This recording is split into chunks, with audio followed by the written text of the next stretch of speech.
पुष्पराज मैं झुकेगा नहीं साला। আসলেই গাইস পুষ্পাকে এখনো থামানো যাচ্ছে না। আজ চতুর্থ দিনেও থিয়েটারে চলছে জমজমাট হইচই। সো হ্যালো গাইস, পুষ্পা বাগানে সরি পুষ্পা ইউনিভার্সে আবারও আপনাদের সবাইকে জানাই স্বাগতম। আর আজকের ভিডিওটি সাজিয়েছি পুষ্পার আজ চতুর্থ দিন সহ মোট বক্স অফিস কালেকশন, পুষ্পা 2 সিনেমার কিছু পজিটিভ সাইড যেগুলোর জন্য পুষ্পা 2 সিনেমাটিকে অডিয়েন্স মাথায় করে রেখেছে, আর সাথে কিছু নেগেটিভ পয়েন্টসও আলোচনা করব যার জন্য পুষ্পা 2 এর রিচ কমে যাচ্ছে। তো ভিডিও শুরু করার আগে সবার কাছে রিকোয়েস্ট ইয়ার, চ্যানেলটি সাবস্ক্রাইব করে দিও। একটা সাবস্ক্রাইব করার তো ব্যাপার ইয়ার, টাকা পয়সা তো আর চাচ্ছে না। এনিওয়ে, 500 কোটি টাকার বাজেটে পুষ্পা 2 সিনেমা আজ চতুর্থ দিনেও হাইস্ট র্যাঙ্কিংয়ে চলছে।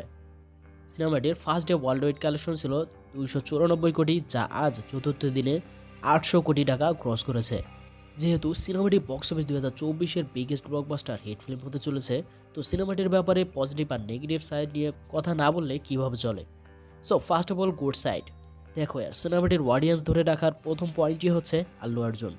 আল্লু অর্জুনের সব সিনেমায় মোটামুটি অডিয়েন্সরা মন থেকে গ্রহণ করেছে, যেমন DJ, Surya, son of Satyamurthy, আর বিশেষ করে পুষ্পা সিনেমায় যে ক্রেজ বানিয়েছে না, তার হাঁটার স্টাইল, ঝুঁকে জ্ঞান এই ডায়লগ, আর সাথে ওই গ্যাংস্টার টাইপ লুক, যা মানুষদের প্রচণ্ড ভালো লেগেছে। যার জন্য অডিয়েন্স দৌড়ে দৌড়ে থিয়েটারে যাচ্ছে পুরাতন এক্সপিরিয়েন্সকে আবার নতুন করে নিতে। এছাড়াও সিনেমাটির মধ্যে কিছু ক্লিপস সবচেয়ে উত্তেজনাপূর্ণ ছিল, যেমন পুলিশ স্টেশনে সবাইকে কেনার ঘটনা, সিএমের সাথে ছবি তোলাওয়ালা, যেখান থেকে অ্যাকচুয়ালি সিনেমাটির এক নতুন মন নেয়।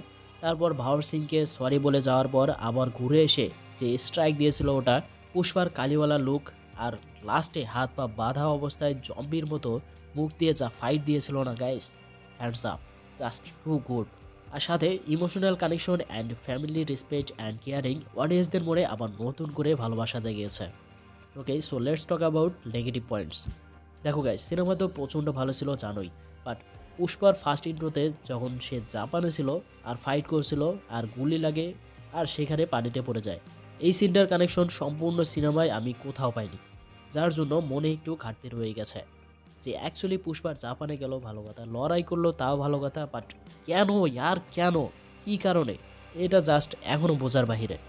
এনিওয়ে, ফার্স্ট হাফে ভাওয়ার সিং যে লেভেলের অ্যাকশন দিচ্ছিল, তার নেক্সট হাফে অ্যাকশনের চেয়ে কমেডি বেশি হচ্ছিল। এইটা কিন্তু পুষ্পার ফার্স্ট সিনেমা দেখার পর অডিয়েন্স এতটা লো কোয়ালিটি হবে এক্সপেক্টই করেনি। ওকে, সো ফ্যামিলি ফ্রেন্ডলি সিনেমা হলেও রশ্মিকাকে দর্শক কিন্তু অলরেডি ব্যাড লুকে নিয়েছে। এছাড়াও সবচেয়ে বড় ব্যাপার, আল্লু যেখানে তার ভাতিজের ইজ্জত রক্ষা করার জন্য যে পরিমাণে হাঙ্গামা তৈরি করেছিল, তার তুলনায় শ্রীলীলার সাথে চুপকি একটু বেশি হয়ে গেল নাকি, তাও আবার ওয়াইফের সামনে। যাই হোক, অডিয়েন্স তো সব সিনেমারই, বাট অ্যাকচুয়ালি তুমি কোন নজরে সিনেমাটি দেখছো সেইটা ইম্পর্টেন্ট। যদি ব্যাড বা নেগেটিভ সাইডগুলোকে না ধরে দেখো তো this film is blockbuster, but যদি নেগেটিভ সাইডকে ধরে দেখো তো একটু খান্তি তো চোখে পড়বেই। এনিওয়ে, ভিডিও এ পর্যন্তই, তবে যাওয়ার আগে সাবস্ক্রাইব করে দিও, আর কোনো কোশ্চেন থাকলে নিচে কমেন্ট করে দিও, আমি অ্যান্সার দেওয়ার চেষ্টা করব। So that's in for today, see you in my next video. ততক্ষণ পর্যন্ত সবাই ভালো থাকবেন, সুস্থ থাকবেন, টাটা।